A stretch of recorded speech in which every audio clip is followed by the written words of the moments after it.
Buenas tardes.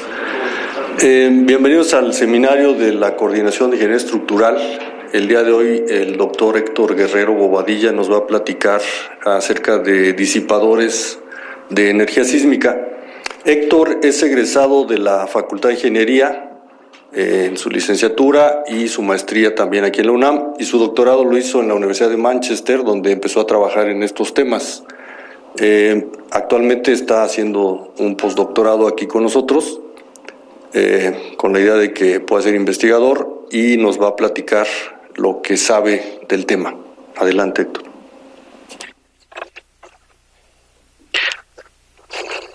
Muchas gracias por la presentación, doctor. Y gracias a todos los que vinieron a ver la presentación. Les voy a platicar de un tema para mí que es muy interesante. Es lo que he estado haciendo en los últimos años y realmente me ha gustado mucho. Espero que a ustedes también les guste un poco de lo que vamos a hablar aquí. Titulé a esta presentación Terremotos contra disipadores de energía sísmica. ¿Quién gana, quién pierde? Y pues un poco para tratar de despertar el interés en el tema, sobre todo en los estudiantes. Varios de mis estudiantes están acá, lo cual me llena de mucho gusto, y ojalá que pudiéramos despertar el interés en ellos para que sigan con este tema. La presentación está muy enfocada a los estudiantes, espero que sea de su agrado. Y bueno, vamos a empezar. Para empezar hice estas pequeñas preguntas, y yo les pediría que también me ayudaran un poco a reflexionar sobre ellas y a contestarlas. ¿Qué pasa si nosotros protegemos a nuestra infraestructura? ¿Quién gana? ¿Quién creen que gane si nosotros usamos sistemas innovadores para proteger nuestra infraestructura? Pensando un poco, ¿quién gana? Pues ganan primero las estructuras, que son las que sufren. Ganamos nosotros, ganan los dueños, los ocupantes, y en general gana la sociedad. Si nosotros usamos sistemas innovadores que protegen a las estructuras, gana nuestra sociedad en general, ¿no? Nosotros dentro de esa sociedad. ¿Qué pasa si no las protegemos? Pues vamos a perder. ¿Quién pierde? Perdemos todos, pierde la sociedad.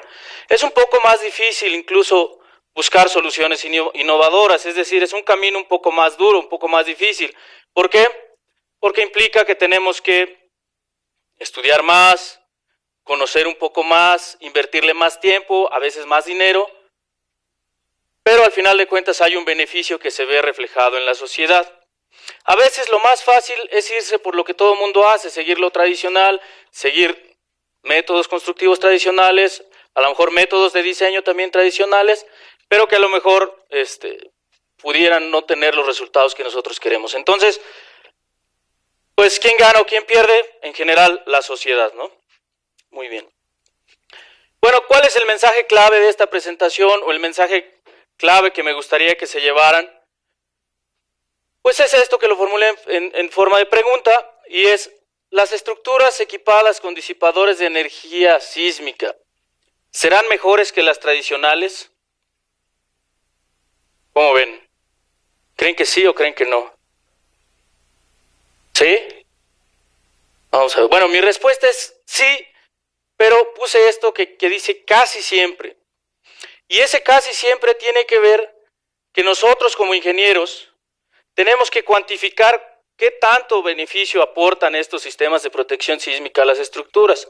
Es decir, para eso estudiamos tanto en la facultad, llevamos cálculo, mecánicas de materiales, análisis estructural, en fin, muchas materias que a veces son un poco pesadas. ¿Para qué? Para llegar a esto, a poder cuantificar. ¿Y cuantificar qué? Pues los beneficios de usar estos sistemas innovadores. Entonces, sí son mejores normalmente, pero tenemos que decir en qué casos. Incluso hay que ser cuidadosos, porque a veces colocar un sistema a una estructura no siempre es lo mejor. Incluso hay casos donde puede generar efectos adversos. Tenemos que ser muy cuidadosos en ese sentido, de que cuando coloquemos un sistema de protección sísmica realmente produzca un efecto benéfico, y además decir cuánto es beneficioso usarlo, porque pudiera haber casos donde no es conveniente usarlos, ¿no? Hay que tener cuidado con eso. Bueno, ese es el mensaje clave que les quiero dar durante esta presentación, y bueno, vamos a seguir. Ahora les voy a pedir que pensemos en esta palabra, terremoto. ¿Qué es lo primero que se nos viene a la mente? A ver usted. No, a ver, díganme, ¿qué es lo primero que se nos viene a la mente? Daños, ¿verdad? Daños, destrucción, incluso muertes, ¿no? Desgraciadamente. Pues sí, yo también es lo primero que pienso. Muchos daños, edificios colapsados, mucha gente sufriendo. Y eso es muy común, lo vemos en todo el mundo, en todos los países. Y entonces nos preguntamos, ¿podremos reducir esos daños? ¿Podremos evitarlos? ¿Qué creen? Sí, ¿verdad? Bueno, hay una alternativa que es muy eficiente y yo además la llamo muy inteligente, y es usar disipadores de energía sísmica. Ahí hay una alternativa que es muy buena. Ahora les voy a pedir que me digan, si conocen eso, ¿saben qué es eso? Si en sus casas lo usan, sí, ¿verdad? Es un fusible. ¿Cuál es el costo de esta pequeña pieza normalmente? De unos cuantos pesos, ¿no? 10 pesos, no sé, algo así. ¿Se imaginan una casa que no usara fusibles? ¿Cuánto gastarían, por ejemplo, al año en reparar sus instalaciones, en cambiar sus aparatos? Sería muy grande el costo comparado con el costo de estar cambiando esta pequeña pieza, ¿no? Además de que podría darnos algunas descargas que podríamos lamentar también. Entonces, el costo de usar estos fusibles es muy bajo.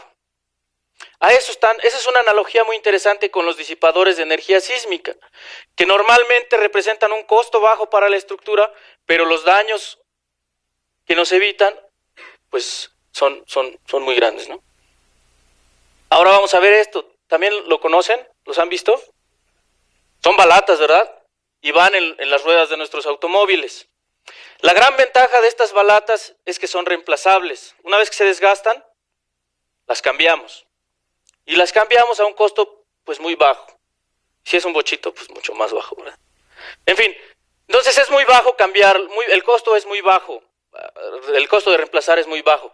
Además, otra cosa también, y que no había mencionado, pero el tiempo es muy importante, porque el tiempo de cambiar estas balatas pues es relativamente bajo, comparado de que si tuviéramos accidentes, el costo de reparación de nuestro vehículo sería muy elevado, ¿no? El costo y el tiempo, además de que nos podría causar daños a nosotros mismos, que esos pues no son cuantificables a lo mejor a veces, pero sí son muy importantes, incluso más valiosos que lo económico en la mayoría de las veces, más bien siempre, ¿no? Bueno, con las estructuras entonces podríamos hacer algo similar. Entonces aquí yo estoy preguntando, en los edificios que habitamos, ¿qué hacemos? ¿Podríamos usar algo similar al fusible eléctrico o a la balata del automóvil? Pues sí, ¿no? Y eso es los sistemas de protección sísmica que tenemos actualmente pues ya en el mercado y disponibles para ser usados. Ahora, normalmente no pongo ecuaciones en una presentación, pero esta está muy interesante y creo que la mayoría la conocen, y si no, muy pronto la van a conocer. Esta ecuación la llamamos la ecuación de movimiento y nos describe de una manera muy acertada el movimiento que ocurre en las estructuras. Miren, tiene 3 componentes del lado izquierdo y una componente del lado derecho. Son fuerzas al final de cuentas. Aquí en este primer sumando tenemos la masa multiplicada por la aceleración de nuestra estructura, ¿no? De este lado tenemos este coeficiente de viscosidad multiplicado por la velocidad. Aquí de este lado tenemos la rigidez de nuestra estructura por los desplazamientos, también es otra fuerza, y de este lado tenemos la fuerza que excita el movimiento, que es pues la aceleración o el movimiento en la base multiplicado por la masa. Entonces, si nosotros afectamos, usando algún sistema de protección sísmica, si afectamos estos componentes de esta ecuación, podremos reducir las demandas en nuestra estructura y reducir los daños, ¿vale? Entonces, miren, hay unos sistemas de protección que se llaman aisladores y actúan en esta parte. Lo que nos permiten es reducir esta aceleración de piso y con eso ya no deja que suban el movimiento hacia arriba, hacia la estructura. Entonces aquí se queda la mayoría de la energía y ya la estructura ya no la afecta y reduce de manera muy importante el daño. Hay otros, por ejemplo, unos que se activan con el desplazamiento. Si nosotros metemos algún sistema de protección que reduzca estos desplazamientos, pues va a reducir los daños en la estructura. Hay otros que se activan con la velocidad. También podemos meterle aquí algún tipo de disipador y también reduce la respuesta de nuestra estructura y reduce los daños, y también hay unos que actúan de ese lado de la ecuación reduciendo las aceleraciones, ¿sale? Entonces, muchas veces los sistemas de protección sísmica se clasifican de acuerdo a cómo intervienen en esta ecuación, es decir, hay algunos que se activan con el desplazamiento, otros con la velocidad, otros con la aceleración y otros desde la base de la estructura. También hay otra clasificación de los sistemas de protección sísmica y es cómo trabajan durante un terremoto. Tenemos activos, semiactivos y pasivos.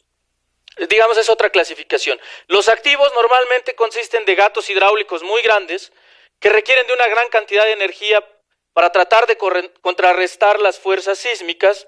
Entonces son poco confiables en realidad. Hay mucha gente estudiando este tipo de sistemas, pero hasta la fecha son poco confiables. Hay otros que son los semiactivos, que requieren de sistemas de control, es decir, programas de computadora que se instalan en una computadora y también pueden llegar a tener fallas durante un terremoto. ¿Por qué? Porque hay vibraciones muy fuertes, porque puede haber también hay retraso en el cálculo del programa de computadora y eso puede afectar la respuesta de la estructura.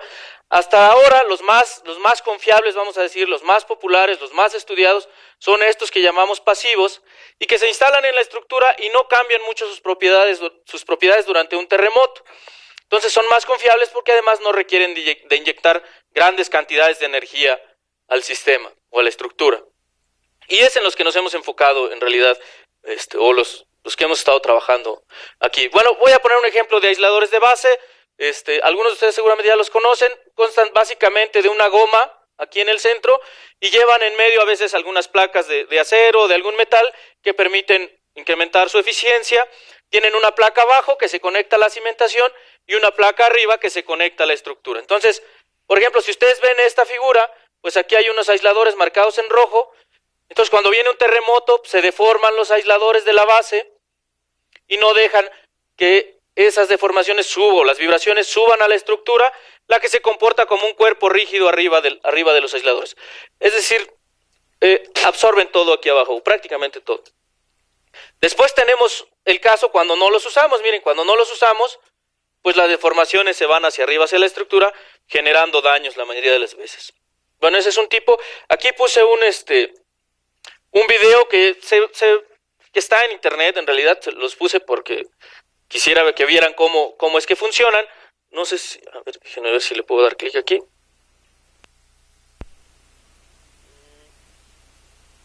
Ahí está.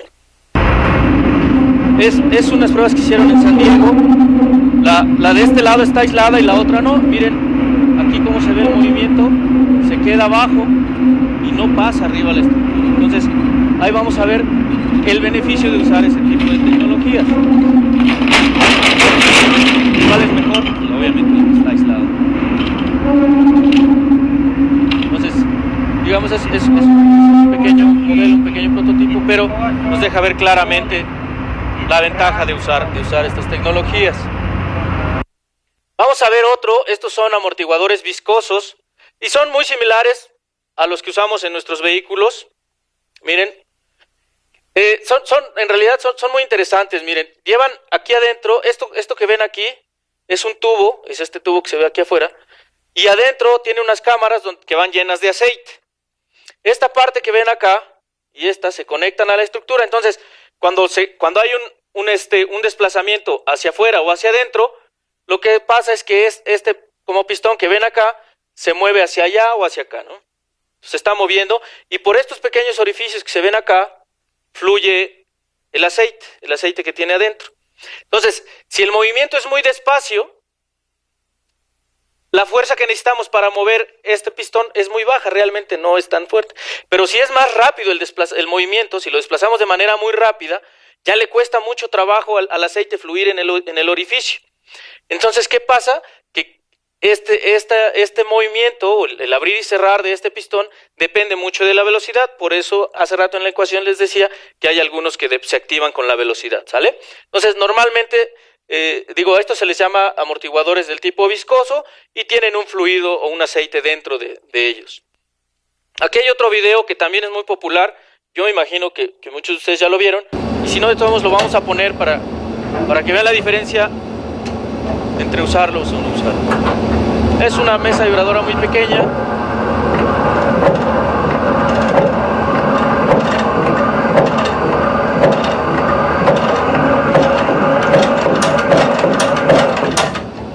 Entonces ahí se ve la diferencia, ¿no? Yo preferiría estar adentro del que tenía los disipadores y no del otro, ¿no? En el otro pues, estaríamos rebotando para todos lados. Pero bueno, ahí está la diferencia. Entonces, ¿quién gana o quién pierde? Pues gana el que tiene definitivamente el que tiene los disipadores, ¿no? Bueno, aquí hay otro tipo de disipadores. Estos se llaman disipadores histeréticos, normalmente se les conoce, y normalmente están hechos de un metal. Son unas placas de acero, como ven aquí. Bueno, hay varios tipos, este es uno de ellos que está hecho de placas. Este marco que ven aquí representa la estructura. Entonces, cuando se desplaza hacia un lado o hacia el otro, hace que estas placas, que son estas, fluyan en una dirección o en la otra, es decir, se plastifica el material, disipan energía por comportamiento plástico. Y eso hace que estemos disipando grandes cantidades de energía. Entonces, aquí hay otro tipo de disipadores, miren, que las placas no son como las anteriores, sino tienen una forma de U, también disipan energía. Aquí hay otro tipo de disipadores, también se les conoce como histeréticos, pero su principio de trabajo trabajan por medio de la fricción, ¿no? Entonces, estas conexiones que ven acá están diseñadas para que se desplacen y generen fricción, y eso pues también disipa energía. Y bueno, a los que quería llegar en realidad es a estos, se llaman contraventeos restringidos al pandeo, o sus siglas en inglés, VRBs, se conocen como VRBs, son como más se conocen. Se instalan también como diagonales en las estructuras, como podemos ver aquí, y aquí hay un esquema pues de uno de los fabricantes. Miren, tiene un núcleo de acero, que es el que se conecta aquí en las estructuras con estas plaquitas, y lleva una funda que está hecha de un tubo de acero y va rellena de concreto. Son muy populares en realidad estos dispositivos.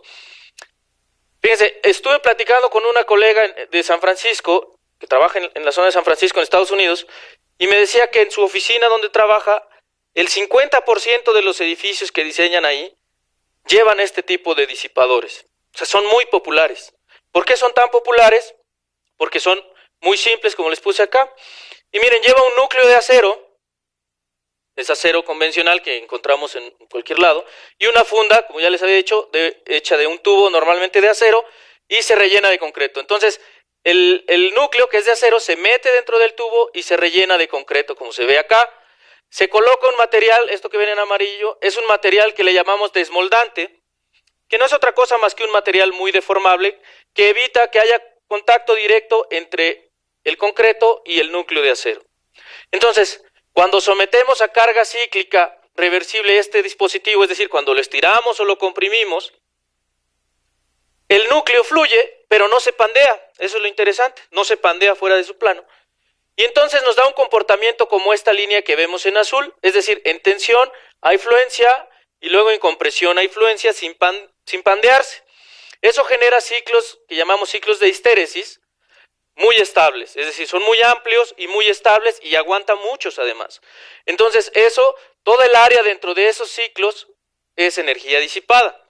A diferencia miren, aquí puse contraventeos tradicionales, o los convencionales, que cuando los sometemos a carga en compresión, se pandean, tienen este comportamiento típico, y además tienen degradación de rigidez y de resistencia, es decir, con pocos ciclos se rompen y ya no trabajan, ¿no? A diferencia de los otros. Entonces sí hay una gran ventaja de usar los VRBs, o los famosísimos VRBs. Bueno, y además otra ventaja es que pueden funcionar como fusibles estructurales, es decir, como lo que ya habíamos visto al inicio de usar un fusible eléctrico que se reemplaza a bajo costo, pues también estos pueden funcionar de esa manera, es decir, si no los usamos, pues cuando viene un terremoto fuerte, lo que va a hacer es dañar los elementos estructurales, son los únicos que van a poder acomodar ese daño y se van a dañar. El costo de reparación y además el tiempo de reparación pueden llegar a ser muy importantes, incluso tan importantes que los costos pudieran sobrepasar el costo de la estructura en sí. Pero si usamos estos fusibles o estos VRBs, pues podemos diseñarlos de tal manera que el daño se concentre en ellos, mientras que nuestra estructura, miren, permanece sin daño, ¿sale? O prácticamente sin daño, ¿no? Entonces, esa es una de las grandes ventajas. Bueno, ya después, ¿qué hemos hecho aquí en el Instituto de Ingeniería? Bueno, hemos hecho varios experimentos usando, pues yo creo que uno de los laboratorios más importantes que hay en Latinoamérica. Es un gran laboratorio. Tenemos una mesa vibradora, aquí la pueden ver un poco abajo. Entonces, ahí en ese laboratorio tenemos modelos de edificios, modelos de estructuras en general, y en este caso, el primer experimento que hicimos hace ya algunos años consta de un edificio metálico de 5 niveles, y le fuimos poniendo aquí las diagonales que ven, que son disipadores de estos, de los VRBs. Bueno, primero, antes de mover la mesa, hicimos algo que se llama pruebas de vibración libre. ¿Y en qué consiste? Pues consiste en empujar la estructura un poco y soltarla para que oscile solita, ¿no? Para que vibre sola. Por eso se llama vibración libre. Entonces, miren, hicimos eso y medimos la aceleración. Aquí se ve la aceleración en el punto más alto de la estructura. Y vean el comportamiento, ¿no? Un parámetro muy importante que medimos fue el nivel de amortiguamiento ahí, que fue muy bajo y era esperado porque es una estructura pues metálica y además no tenía elementos no estructurales, era el puro acero ahí oscilando. Muy bien. Después, ¿qué hicimos? Le pusimos, al primer nivel le pusimos los VRBs. Entonces vean el cambio de la respuesta. Voy a regresar a la anterior. Pasó de eso a esto, ¿no? Entonces bajó mucho más rápido la respuesta, es decir, deja de oscilar mucho más rápido. Y además algo muy interesante que observamos fue un aumento en el amortiguamiento, lo cual sinceramente no esperábamos tanto. Y luego en el segundo nivel y vimos que cae más rápido la respuesta y un amortiguamiento más alto. Es importante decirles que todo esto fue simplemente empujones o pequeños empujones que no generaban respuesta inelástica de los dispositivos, todavía no se activaban. Esto era en comportamiento elástico lineal, pero ya nos aumentaba el amortiguamiento. Después otro, miren, aumentó y la respuesta, hasta que llegamos a este nada más, miren, 2 o 3 oscilaciones y ya se detuvo la estructura. Entonces ya toda la estructura equipada permitió reducir de manera muy interesante la respuesta. Y ahí graficamos, fue una de las cosas muy interesantes que encontramos, que fue que subió el amortiguamiento de una manera muy rápida. Y bueno, es algo que sinceramente no esperábamos, pero es algo muy bonito, muy interesante cuando se hacen experimentos, que podemos encontrar cosas que a veces los programas de computadora o los números no nos dicen, pero sí nos los dice el experimento. Eso es algo muy interesante. Entonces, yo los invito a los estudiantes, sobre todo, pues que si tienen la oportunidad de usar los laboratorios que tenemos acá, pues úsenlos, porque siempre van a encontrar cosas muy interesantes, ¿no? Y que además otras personas no han observado, entonces eso pues le da un valor adicional a su trabajo. Muy bien. Después, en este mismo edificio pequeño, les repito, era en escala 1 a 10, es un edificio más o menos como de mi altura, o sea, no muy grande, pero que sirve mucho para hacer este tipo de estudios. Bueno, entonces miren, aquí está el edificio otra vez, sin disipadores y aquí con disipadores. Y si se dan cuenta tiene unos lingotes de plomo, les pusimos más masa, más peso para poder pues representar algo más realista, más interesante con niveles de carga mayores. Bueno, después lo probamos, les digo, sin disipadores y con disipadores. Aquí hay un video de una de las pruebas que hicimos.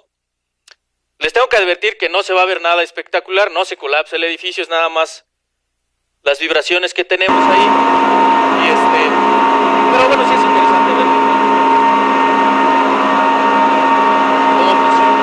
A ver si después de ver este video yo puedo decir las diferencias. A ver si encuentran las diferencias. Ese es solo.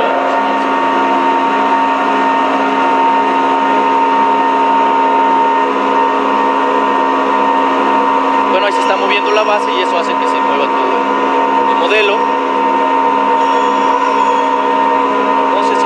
Pero hay un movimiento así, como un chicote, un movimiento aquí en el modelo. Esto que ven aquí en naranja son los acelerómetros que colocamos para medir la respuesta. Bueno, básicamente les advertí que no era nada espectacular. Vamos a ver ahí sangre.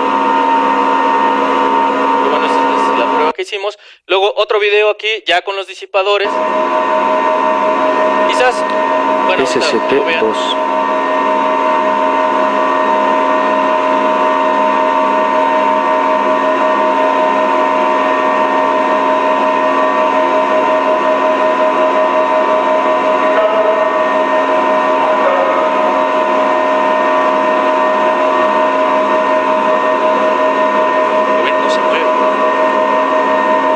se va a empezar a mover.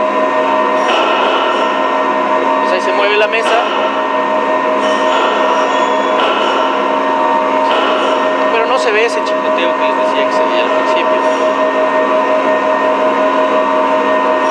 Bueno, ya pasó. ¿Vieron? Sí sirven.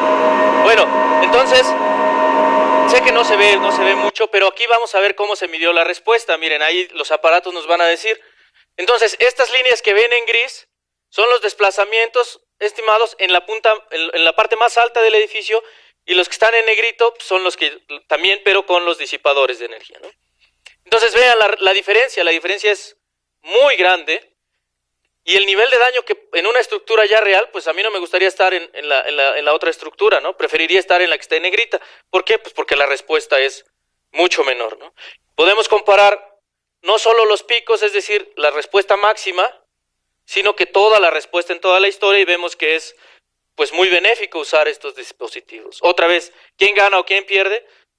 Pues si los usamos, ganamos todos, ¿no? Gana la sociedad en general. Bueno, este es otro experimento que hicimos en un edificio de concreto reforzado. Igual lo probamos en realidad probamos dos, uno con disipadores y uno sin disipadores. Ya fue un edificio mucho más grande. Este tenía un factor de escala de 1 a 3. Y bueno, ese también estuvo muy interesante. Fue un edificio hecho de prefabricados.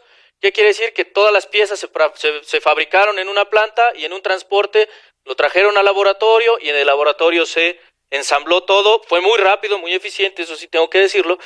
Y bueno, ya le fuimos colocando otra vez los disipadores y medimos el amortiguamiento. Entonces miren, como era un edificio de concreto, esta es otra cosa interesante. Inició con un nivel de amortiguamiento mayor al de acero, ¿no? Lo cual ocurre muchas veces. Las estructuras de concreto tienden a tener un amortiguamiento mayor.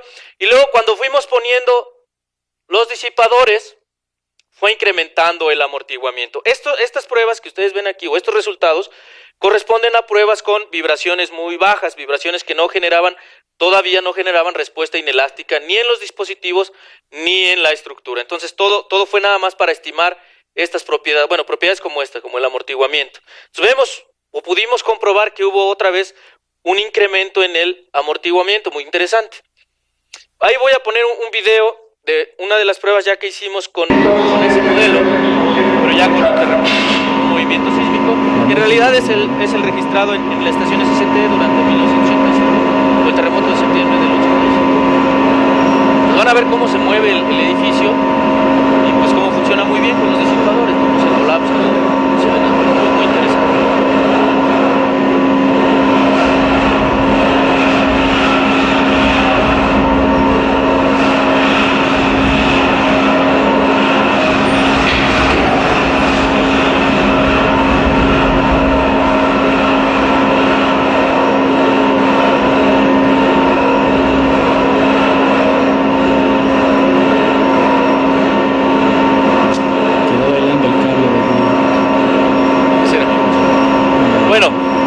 Esa es prácticamente la prueba, funcionó muy bien en realidad, no se alcanza a ver, pero sí los disipadores pues están abriéndose y cerrándose, disipando energía.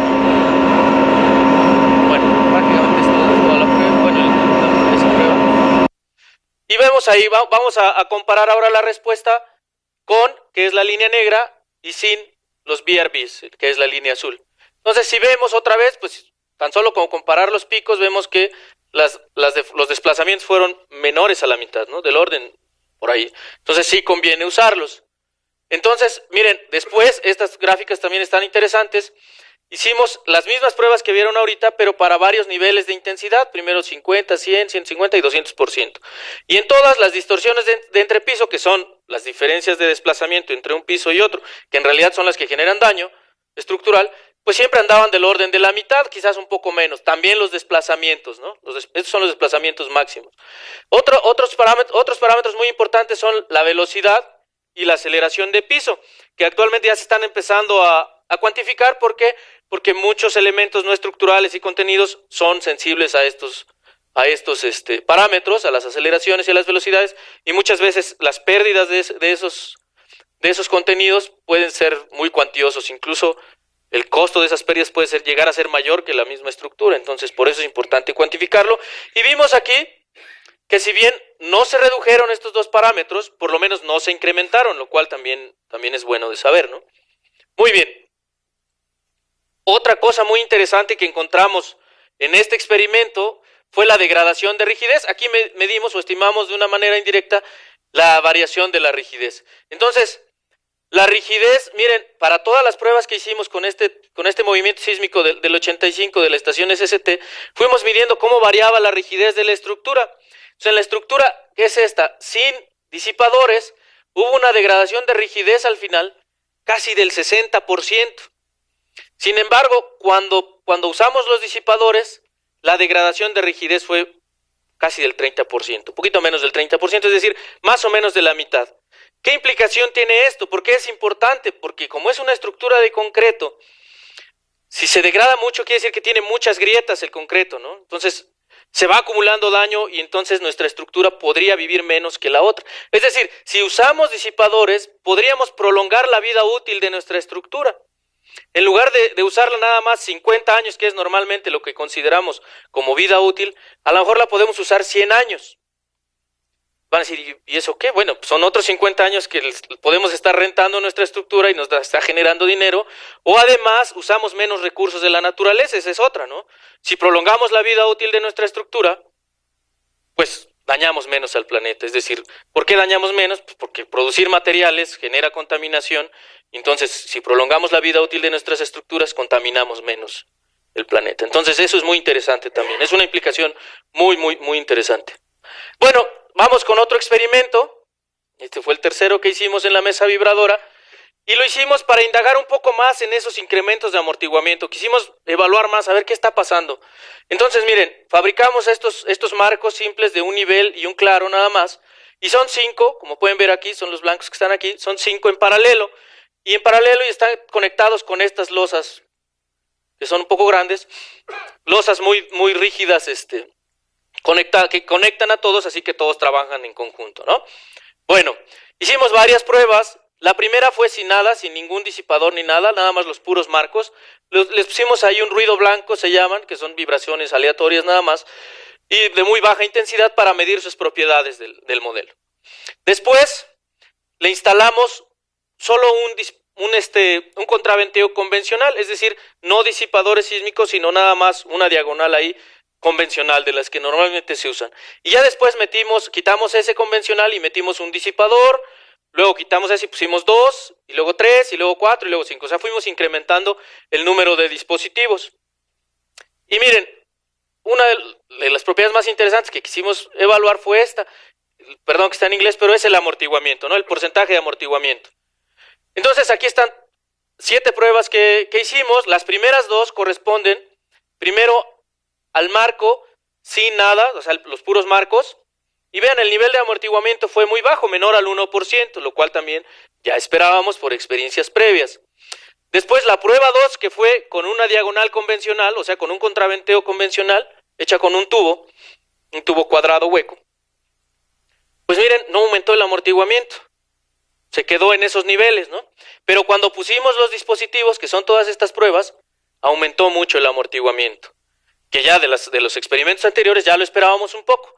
Pero miren, lo más curioso fue esta tendencia, que con un solo dispositivo tuvimos un amortiguamiento, y cuando íbamos incrementando el número de dispositivos, en el lugar de subir el amortiguamiento bajaba. Eso fue algo muy interesante también de encontrar. Y bueno, empezamos a buscar explicaciones, y miren, esta variable que ven acá es el amortiguamiento. Entonces, preguntamos, ¿por qué se reduce el amortiguamiento con el número de dispositivos? Entonces, graficamos las deformaciones en la azotea, con 1, con 3 y con 5 dispositivos. Entonces vemos que entre más dispositivos tenemos, las deformaciones son menores. Entonces vimos que de alguna manera estaban asociados ese amortiguamiento con el nivel de deformación en nuestra estructura. Después, pues buscando un poco en la literatura, vimos que unos investigadores que se referencian acá, pues vieron esto, que al extraer el núcleo de un contraventeo, hay deformaciones ahí extrañas, ¿no? Vamos a llamarlo. Y luego otros investigadores también hicieron unos análisis numéricos y vieron algo similar. ¿Qué quiere decir? Que cuando el dispositivo se comprime, la funda no deja que se pandea, pero ocurre algo muy interesante que se llama pandeo en modos superiores, es decir, que se forman pequeñas ondas en toda la longitud del núcleo del dispositivo, y esto que ven acá, que se llaman crestas, o sea, en la parte más alta de estas deformaciones, se empieza a tallar con la funda, ¿no? Y entonces se empieza a generar fricción y empieza a disipar energía por fricción. Entonces, lo que voy a regresar un poco a la anterior, entonces cuando teníamos deformaciones más grandes con un solo dispositivo, esas onditas, o había más onditas y eso generaba más deformación, y cuando tenemos más dispositivos la deformación es menor, entonces tenemos menos onditas y menos fricción, menos disipación de energía. Entonces esa es la explicación que le encontramos. Bueno, ya acabamos con ese experimento, procedimos a un cuarto usando unas piezas de cristal. En este experimento todavía estamos trabajando, hemos tenido algunas dificultades porque no sabemos trabajar bien el cristal, o sea, apenas estamos aprendiendo, pero es muy interesante. Y entonces estos marcos que ven acá, que todavía no terminamos de estudiar, le estamos conectando unos disipadores de energía. Entonces ahí estamos trabajando en eso, vamos a ver después a qué llegamos con esto, pero también está muy interesante. Y pues igual los estudiantes, si quieren contribuir o colaborar, también son bienvenidos para... Y no solo en este proyecto, sino en otros que también tenemos, ¿no? Bueno, ojalá que les interese el tema de los disipadores. Bueno, ¿qué pasó después de todas las pruebas que hicimos? Miren, bueno, aquí lo puse en un texto, pero en realidad es que después de haber hecho varios experimentos hemos aprendido muchas cosas. Y entonces eso nos permitió proponer un nuevo tipo de disipador, un nuevo VRV, pero miren, qué interesante, de bajo costo. Entonces, hemos estado trabajando en ya lo hemos ensayado varias veces. Esta es una curva de histéresis ya de laboratorio, no es numérica, sino es experimental. Y pues realmente yo diría que no le pide nada a una de las que están en el mercado, ¿vale? A una comercial, o sea, da muy buenos resultados. Pero la gran ventaja es que, pues obviamente es de bajo costo. Es un producto hecho por nosotros en México, es mexicano, entonces es muy interesante tener ese tipo de cosas. Y todo gracias a la experiencia que tuvimos de haber hecho experimentos bueno, aquí, ¿no? Entonces, pues es interesante que también hayamos podido realizar esto. Y bueno, ya acabamos con los experimentos. Ahora quisiera invitarlos a hacer una reflexión. Miren, si las estructuras equipadas con disipadores de energía son mejores, ¿por qué no se usan con más frecuencia en México? Como que deberían de usarse más, ¿no? En otros países se usan más. Bueno, yo las razones que encuentro, las causas, primero es desconocimiento. O sea, muchas veces no sabemos cuáles son los dispositivos que hay. Ignorancia, bueno, también incluido ahí. También hay otra cosa muy interesante, no hay muchos estudios costo-beneficio que nos digan, ok, vas a usarlos, ¿cuánto te vas a gastar, pero cuánto vas a ganar, ¿no? Eso falta también mucho por hacer y quizás los estudiantes podrían contribuir ahí. También hay falta de normatividad, si bien hay unas guías, hay varias cosas, pero la mayoría están en inglés y hay poco realmente en cuanto a normatividad. También hay rechazo, hay reticencia, muchas personas, y yo lo he escuchado de muchas personas, tienden a descartar los disipadores de energía antes de usarlos, ¿no? Y estoy hablando de diseñadores normalmente o gente que está involucrada en esto. Quizás sea un poco también ese rechazo o esa reticencia tenga que ver con el desconocimiento también, ¿no? Bueno, y otra cosa muy interesante es que se cree que los disipadores son muy costosos, o sea, lo vemos como algo muy caro o muy lejano, ¿no? Y la verdad es que no es cierto, o sea, no es cierto. ¿Por qué? Porque ya muchas patentes ya se vencieron o ya hay muchos disipadores que ya son muy comerciales, ya no es tan caro. Y nosotros hemos hecho algunos estudios sobre esto y ahorita les voy a mostrar algo, pero antes quisiera que también reflexionáramos sobre cómo podemos vencer estos obstáculos. Y bueno, lo que yo creo es que podemos hacer difusión, dar capacitación, ¿sale? Para vencer digamos, el desconocimiento de la tecnología. También muy interesante cuantificar los beneficios que nos dan este tipo de tecnologías, pero no solo cuantificar la respuesta. Muchas veces como ingenieros decimos, te reduce la respuesta a la mitad. Pero eso no le dice nada al inversionista, hay que cuantificarlo también en términos económicos. Y eso pues, se puede hacer, nada más que hay que invertir un poco más de tiempo, pero sí se puede hacer. Y otro, pues también hay que contribuir, hay que tratar de participar para elaborar una normatividad mucho más clara y a veces mucho más simple, ¿no? Bueno, eso es lo que yo creo. Esto es lo que les quería mostrar sobre unos análisis que hicimos y que ya recientemente lo publicamos en una revista reconocida, lo cual también le da mucho valor. Bueno, comparamos varios casos.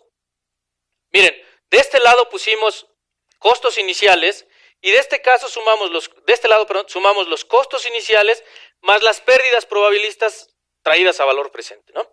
Entonces, digamos que podemos decir que estos son los costos iniciales y estos son los costos totales durante la vida útil de nuestro edificio o de nuestra estructura. Entonces, esto que ven en rojo corresponde a una estructura tradicional, mientras que las otras corresponden a estructuras equipadas con los BRBs. Bueno, todo se normalizó con respecto al rojo. Miren, entonces aquí es 1 y pues sí, bueno, este es 1, ¿no? Quiere decir que es el costo de lo que ven en rojo, es decir, de la estructura tradicional. Entonces, miren, cuando evaluamos el costo inicial de las estructuras equipadas con los disipadores, pues podemos ver que pueden ser mayores, pero también pueden ser menores. ¿Por qué? Porque al meterle disipadores, pues también podemos reducir el tamaño de las columnas y de las traves que le metemos, entonces también ahorramos un poco ahí. Pero la verdad es que las diferencias, miren, son menores al 5%. O sea, ¿por qué son menores al 5%? Porque aquí estamos incluyendo no solo el costo de la estructura, sino el costo de los elementos no estructurales típicos que tiene un edificio de estos. De hecho, fue una estructura de hospital la que evaluamos.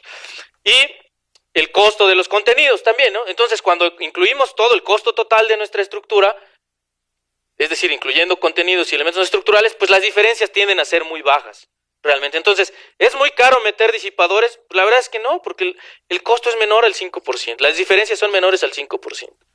Ahora veamos cuando incluimos todas las pérdidas y costos de reparación y todo que nos podría generar durante los 50 años que se consideraron.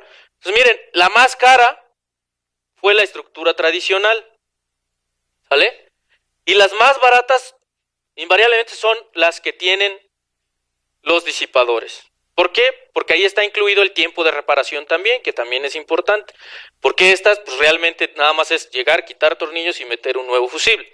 Entonces eso también está metido. Ahora, hay unos que son más caros que otros. Miren, este 3 que ven acá, por ejemplo, pues sí, al principio gasté un poco menos, pero pues lo pago en el futuro, en el largo plazo, ¿no? Y, por ejemplo, en este cuarto, que también está interesante, gasté un poquito más al principio, pero en el largo plazo pues gasto menos. Entonces, ese es el tipo de análisis que se tienen que hacer para poder decir si conviene o no usar los dispositivos. Bueno, ya para concluir, miren la primera conclusión. Las estructuras equipadas con disipadores sísmicos normalmente sí son mejores que las estructuras convencionales. Y digo normalmente sí porque otra vez tenemos que cuantificarlo, tenemos que decir cuánto. ¿Vale? Luego, la otra es que nos corresponde a nosotros como ingenieros, ustedes que son estudiantes ahora y que van a ser ingenieros en el futuro ya muy cercano, pues tenemos que promover el uso de esta tecnología en beneficio ¿de quién? Pues de la sociedad, ¿no? O sea, al final de cuentas nosotros somos parte de la sociedad y si promovemos el uso de estas tecnologías, vamos a crear un beneficio tanto nosotros como en todos como parte de este grupo que se llama sociedad. Bueno, y bueno, además tenemos que ayudar a superar esos obstáculos que actualmente limitan el uso de estas tecnologías. Entonces, ¿quién gana o quién pierde? Pues la sociedad en general, ¿no? Ese es digamos, el mensaje que les quisiera dejar. Y bueno, pues muchas gracias por escucharme, espero que les haya gustado la plática.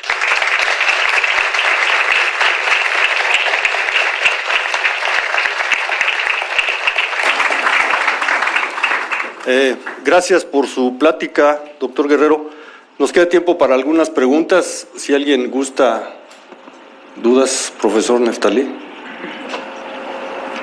En la descripción que usted ha hecho del sistema, siempre se tiene que colocar diagonales para que el sistema funcione. La colocación de esos diagonales ocupa espacio que impide que el espacio libre que haya entre techo y techo se restrinja.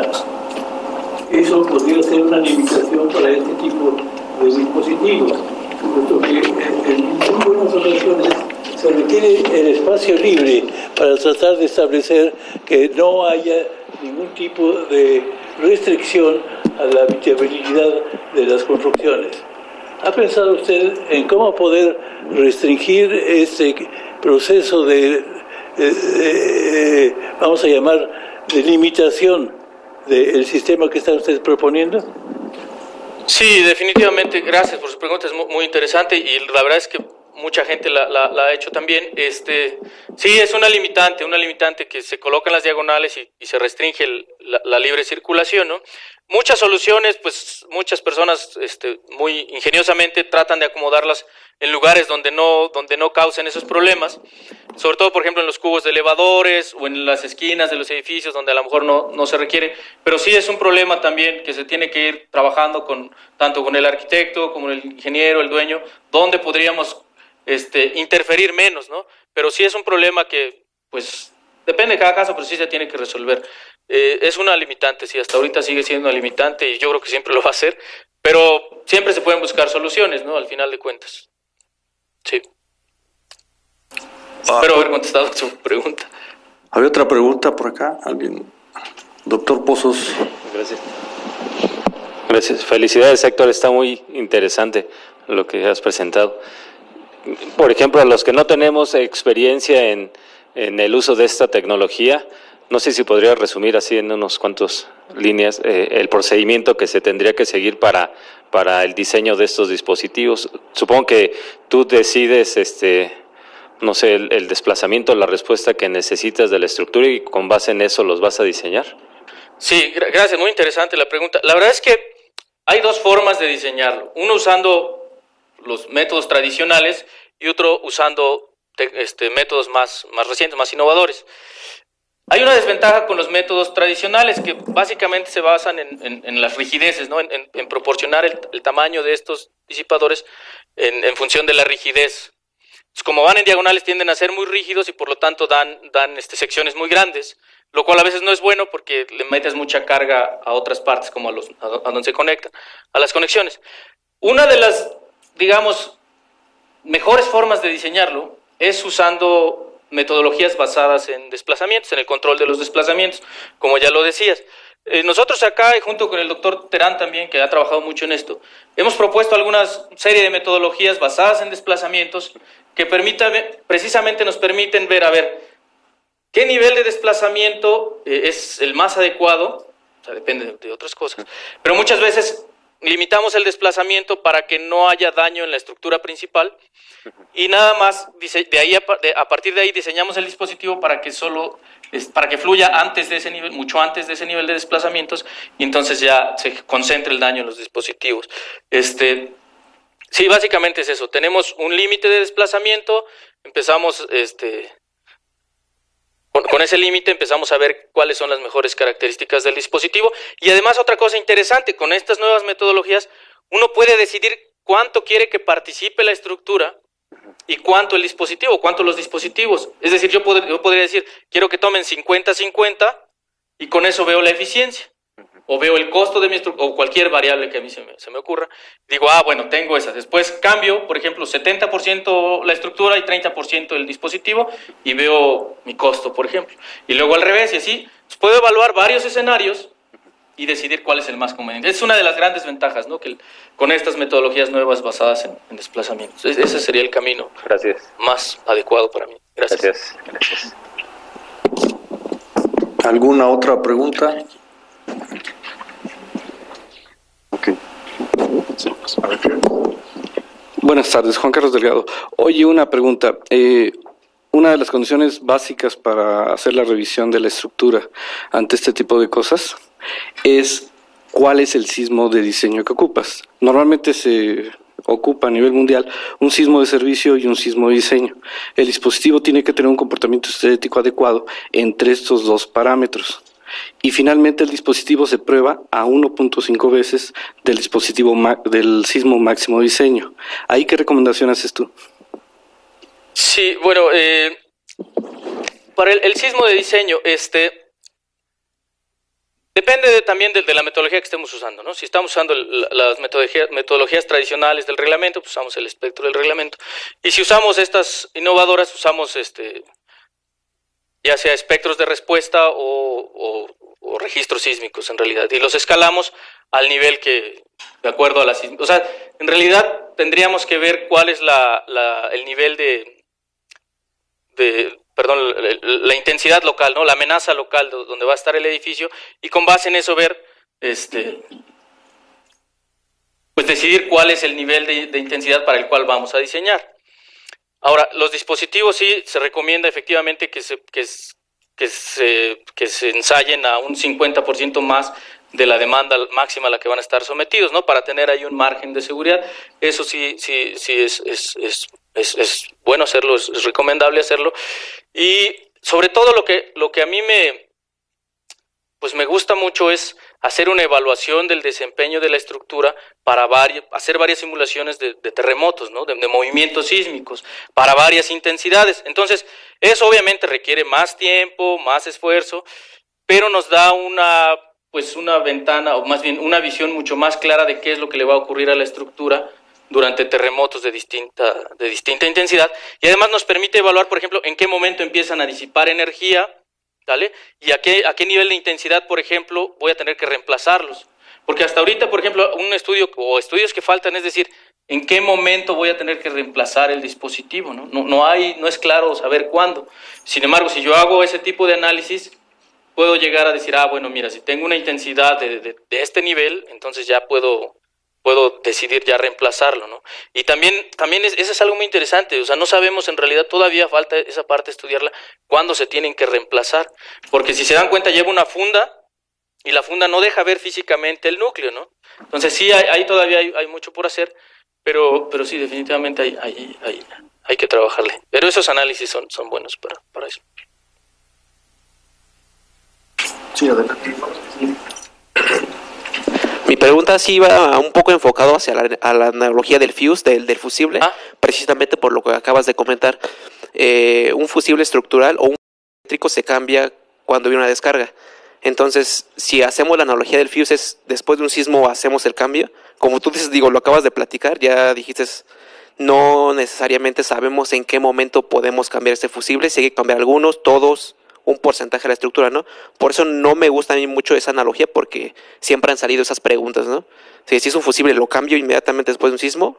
¿O se hace una evaluación? Bueno, se hace una evaluación que implica varios análisis. Y la otra que sí es una pregunta, en tu gráfica de histéresis de tu disipador, vi que había una variación entre ciclos. Me llamó la atención porque las nuevas normas, o por lo menos los americanos, manejan que esta variación sea muy pequeña. Entonces, si tú pruebas o haces pruebas de tus disipadores y no llegan a cumplir con este límite que es normativo, que entiendo yo que no implicaría mayores cuestiones al diseño, pero que sí es una cuestión de calidad en el dispositivo, ¿qué podemos hacer? ¿Se puede mejorar? O más bien, ¿cuánto es esta variación para tenerla en cuenta, no? Claro. Bueno, de que se puede mejorar, siempre se puede mejorar. Hay cosas que...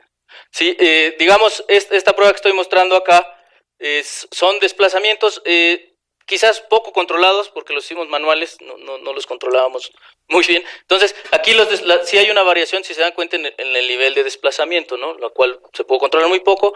Y también acá también hay una pequeña variación. Sí habría que cuantificarlas y compararlas contra la normatividad para ver si estamos dentro del límite o si podemos todavía mejorar algo ahí. Definitivamente sí se puede hacer. La otra pregunta era, ¿qué, perdón? Del concepto del fusible, ¿no? Sí, desgraciadamente no hay todavía algo que nos diga en qué momento cambiarlo. Digo, el fusible eléctrico, pues físicamente lo ves y está quemado y lo cambias, ¿no? Dices, es el fusible y ya. Esto muchas veces no se alcanza a ver. Entonces, una posible alternativa es desde el principio hacer análisis para ver si mi terremoto tuvo, más bien el movimiento sísmico tuvo cierta intensidad, entonces ya lo cambias, ¿no? Ya eso te diría algo. La otra es que podría proponerse, y eso es algo que a lo mejor se podría desarrollar, ponerse algún tipo de indicador que nos diga si ya está dañado. A mí se me ocurre, por ejemplo, medir la resistencia entre los dos extremos y ver cuánta resistencia te queda, ¿no? O cuánta resistencia tienes. En fin, podría haber alternativas para buscarlo, pero sí, tienes toda la razón. No hay todavía algo que nos diga claramente en qué momento cambiarlo. Lo que sí nos podría decir son unos análisis previos cuando se está diseñando la estructura para decidir, bueno, si ocurre un movimiento sísmico de tal intensidad, ya lo tienes que cambiar. O la otra es el tiempo, porque nosotros hemos visto, por ejemplo, en los experimentos que hemos hecho, hemos fabricado dispositivos, los hemos dejado ahí 1 o 2 años, y cuando regresamos y extraemos el núcleo, ya tiene una oxidación leve en el núcleo. Y la tiene, ¿por qué? Porque no está totalmente cubierto de concreto, sino tiene este material desmoldante que muchas veces deja que se filtre el aire, el agua, ¿no? Entonces eso genera oxidación. Si lo dejas 10 o 20 años, a lo mejor podrías tener problemas. Todavía eso también se tiene que estudiar, ¿no? Sí. Bueno. Doctora Ruiz.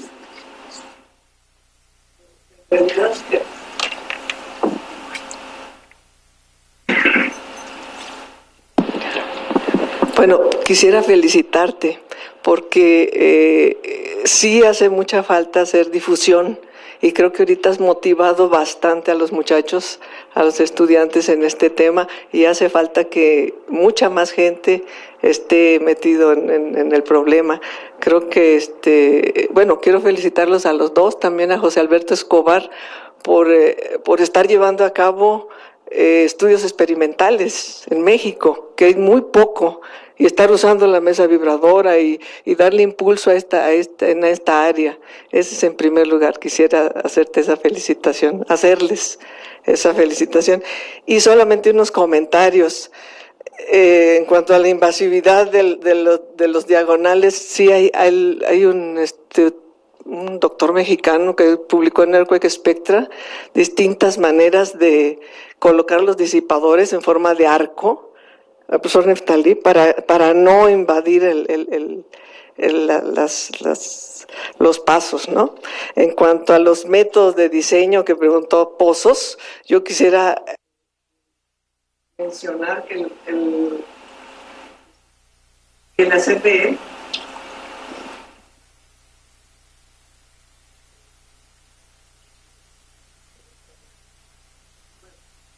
hay una serie de métodos en la CFE, en el Manual de Obras Civiles, tanto para sistemas hay una serie de métodos en el Manual de Obras Civiles del 2008 y en el del 2015 también, que para sistemas viscosos, viscoelásticos y los histeréticos los transforman en amortiguamiento equivalente. Digamos, esos serían los métodos. Es el lugar en donde he visto en México, en lineamientos mexicanos, métodos de diseño más claros, digamos. Otra observación que quisiera hacer es con respecto al sismo de diseño. El sismo máximo de diseño que utilizan tanto los americanos, yo creo que aquí tendríamos que seguir los lineamientos mexicanos, seguir lo que va a venir en el nuevo reglamento del DF, y no viene en ningún lugar que diga que se use 1.5 de sismo mexicano. Alguien preguntó por aquí del 1.5. Sí, solamente para las conexiones es donde va 1.2 o 1.5 en la parte de las conexiones. En cuanto a los testigos, en cuanto a cuándo cambiar los testigos, yo pensaría que efectivamente lo que tú observaste muy acertadamente, hay que poner unos testigos que fallen primero, que nos avisen que ya hay que fallar, que hay que cambiar todo lo demás. Eso coincido totalmente contigo. Y en cuanto a en esta que hizo Marco Santos, pues los lineamientos dicen que las diferencias no deben ser del orden de 15%, tanto en la rigidez equivalente como en las fuerzas, entonces yo creo que esa no tiene más de 15%, o sea que debe ser aceptable. Digamos, eran solamente comentarios. Muchas felicidades de nuevo, Muchísimas gracias por tu conferencia. Muchas gracias, doctora. Gracias, doctora Ruiz. ¿Había alguien más? Allá.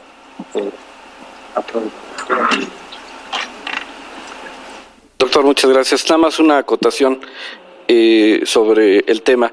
En el 2000, que estuve en Nueva Zelanda, tuve la oportunidad de platicar con Bill Robinson, que es el creador de los aisladores LRB con centro de plomo, y él manejó 3 conceptos muy, muy buenos que hay que recordar. El primero es Estos dispositivos nacieron hace 30 años con el concepto de fusible. Hoy en día, a nivel mundial, se está buscando el concepto de termomagnético. Es decir, después de un sismo intenso, no deben fallar.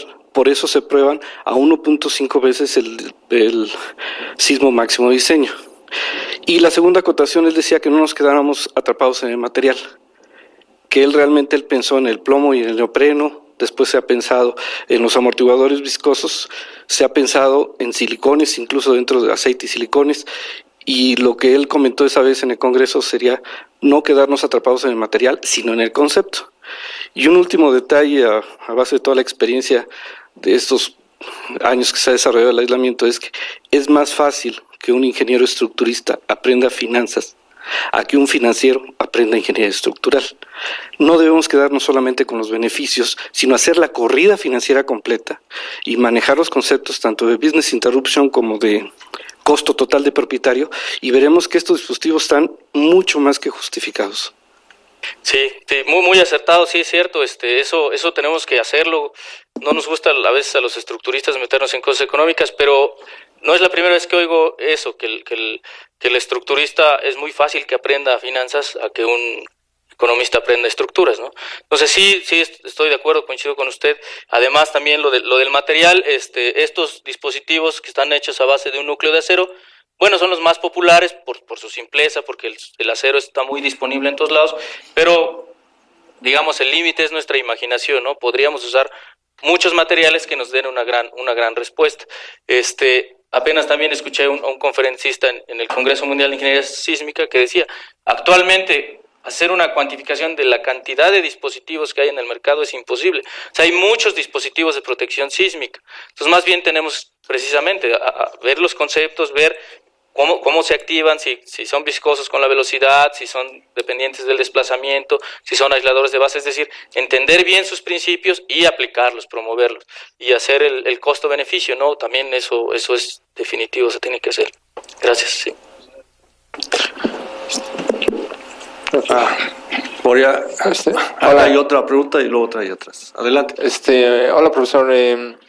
A mí me llamó mucho la atención este tema. Siempre de pequeño quise saber cómo se podría evitar. Ahorita ya que estoy en la universidad estoy conociendo, pero quiero saber si puedo ayudar a la investigación o dónde puedo aprender más al respecto y qué necesito. O sea, ya necesito estar titulado, ya necesito estar empezando la maestría, o puedo ya desde ahorita empezar a estudiarlo.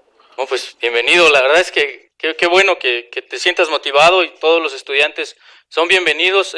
Aquí en el Instituto de Ingeniería se está haciendo, pues la doctora Ruiz también está haciendo mucho, tu servidor, el doctor Escobar, varios investigadores estamos en esto. Pues bienvenido. ¿Qué necesitas? Pues ganas nada más de trabajar. Ya el semestre en el que estás en los últimos semestres, si no mal recuerdo, entonces pues ya tienes muchas bases y si entras a nuestros grupos, pues podrás aprender mucho más, ¿no? Y pues sí, no, hombre, tú acércate con nosotros y bienvenido. Ojalá que más gente se interese, ¿no? Eso es en beneficio, ya saben de quién, de la sociedad, ¿no? Al final de cuentas. Y a lo mejor un consejo que también que siempre les digo a mis estudiantes en la clase es, está bien, no importa, dedíquense a lo que quieran, pero háganlo bien, ¿vale? Están en la universidad, están en la facultad, hagan bien las cosas, ¿vale? Entonces, si van a entrar a esto de los dispositivos, también échenle ganas, esfuércense y hagan siempre bien las cosas, háganlas con calidad, y eso se va a reflejar en un beneficio, no solo para ustedes en su futuro, sino también para nuestra sociedad, ¿no? Ok, yo nada más un comentario. Bueno, primero felicidades por la exposición, creo que es un excelente aporte, aun con todas las cosas que faltan por hacer, pero y nada más quería comentar que como herramienta de diseño, pues le voy a tener que hacer promoción a la CFE, pero el nuevo manual de obras civiles permite tener los espectros transparentes de diseño, y que son una herramienta indispensable para empezar a proponer sistemas de control.